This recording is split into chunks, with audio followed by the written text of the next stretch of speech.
Azina dainun, zina itu utang. Wa qada'uhu fi ahlihi, dan kamu itu akan membayar lewat keturunanmu kalau kamu tidak bertobat. Coba. Akan membayar lewat keturunan kita. Fulan berzina dengan seorang fulanah, kemudian dia tidak bertobat, maka kemudian ada di antara keturunannya yang akan dizinai orang lain persis sebagaimana dia telah menzinai seorang wanita. Kenapa? Ya karena saking besarnya itu. Makanya sampai-sampai tidak ada dosa Pak yang meninggalkan impact sampai bekas itu kecuali dosa zina Pak. Semua dosa kalau sudah kita bertobat itu Allah sudah tidak tinggalkan bekas. Itu kalau kita bertobat. Tapi khusus dosa zina, kalau sampai kamu punya anak dari zinamu, walaupun kamu bertobat, itu impactnya, itu pengaruhnya, bekasnya itu masih ada. Orang Pak kalau kemudian meninggalkan sholat, dia bertobat gitu, Allah hapus. Allah tidak akan jadikan mukanya bopeng gitu, enggak akan Allah jadikan gitu.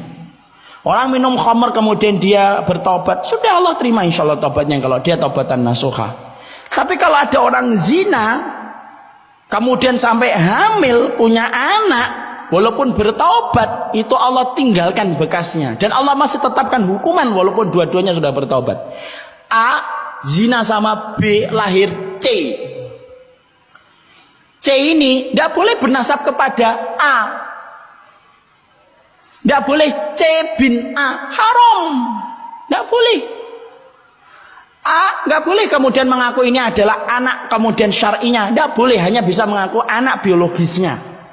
Nanti kalau A mati, C tidak bisa mewarisi. Kalau C mati, A tidak bisa mewarisi. Kalau C nanti nikah, kalau dia perempuan, A tidak bisa nikahin Pak. Maaf, walaupun yang berzina sudah bertobat dengan tobatan nasuha. Jadi nanti kalau misalkan ada anak lahirnya ini sebelum ijab qabul, sudah nempel itu zighatnya itu ke rahim wanita, terbentuk sebelum terjadinya qabil tu nikah wa tazwijaha bimarin madkurin halan, maka zighat itu kalau terbentuk sampai menjadi zanin, sampai kemudian dia jadi anak itu perempuan, nikah, bapaknya tidak boleh nikahin walaupun sudah bertobat. Kenapa? Allah masih berikan sanksinya itu untuk mikir setiap orang itu sebelum dia melakukan zina.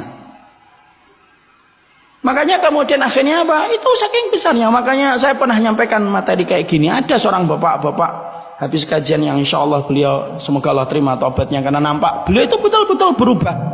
Tiba-tiba ngambilin saya, nangis. Saya udah deg-degan, ini jangan-jangan berkaitan tentang tema ini. Loh betul Pak. Nangis dia, berkata saya punya anak perempuan Ustaz, sekarang kelas 3 SMP, perempuan. Saya dulu dapatnya kemudian dari perzinahan. Nanti kalau anak perempuan saya mau nikah, emang nggak boleh saya nikahin Ustaz? Nggak boleh Pak. Saya sudah bertobat Ustaz, insya Allah tobatnya Bapak diterima oleh Allah kalau tobatan nasuha. Tapi hukumnya tidak bisa dirubah. Jadi nanti kalau C ini kemudian pengen nikah, terus sama siapa? Sama wali hakim Pak. Lah saya dianggapnya apa? Bapak cuma dianggap menjadi bapak biologisnya tok. Anak nasabnya kepada tempat tidur Pak. Makanya disebut dalam bahasa fikih waladun lil firash. Apa itu waladun lil firash? Anak yang kemudian dinisbatkan ke tempat tidur, tempat terjadinya perzinahan sampai terbentuknya dia. Anaknya tidak salah. Kita tidak boleh mengatakan anak haram, anak jadah. Tidak boleh. Anaknya tidak salah.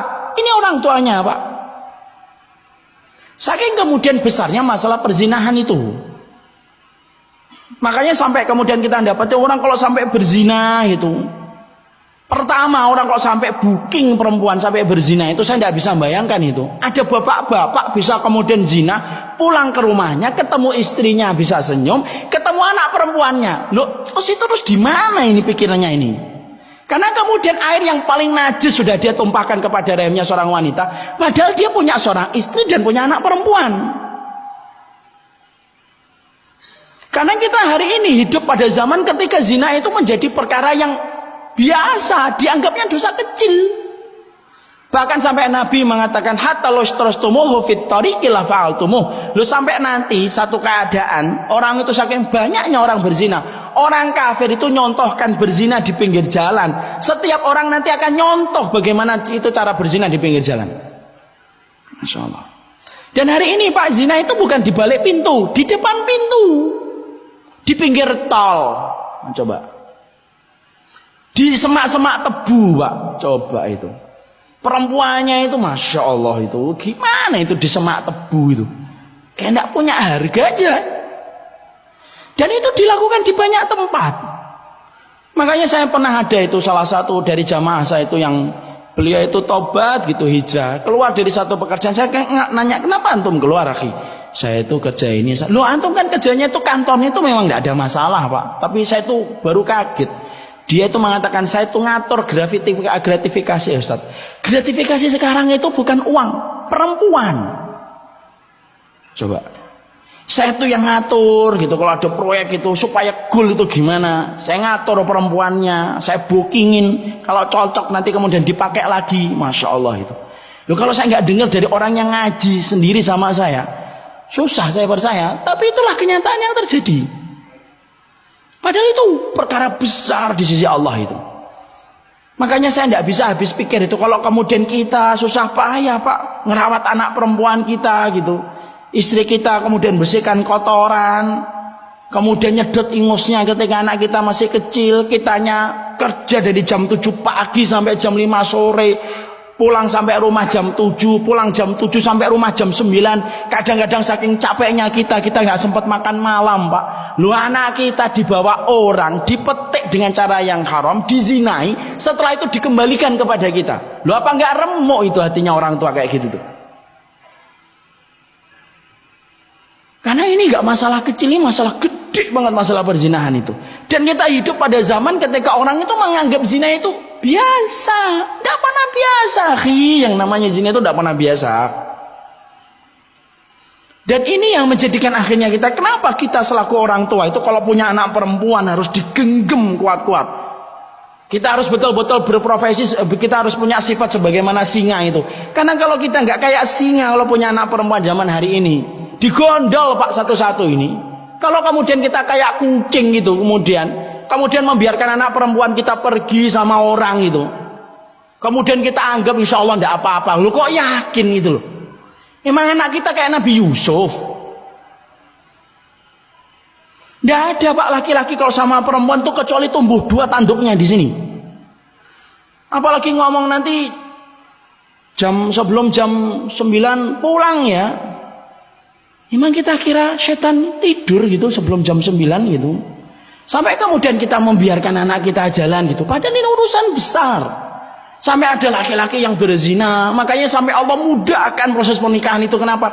Kenapa Allah jadikan pernikahan itu gampang betul, Pak? Coba kalau lihat syariat yang menggampangkan pernikahan itu cuma Islam.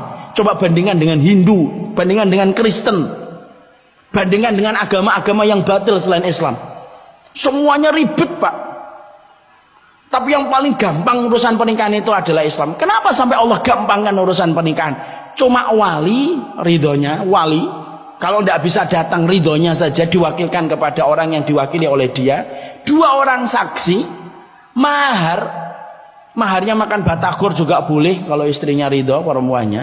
Lalu kemudian cuma ijab kabul, saya terima nikahnya dan mas kawinnya. Itu pun tidak sampai 1 menit ngucapin, Pak.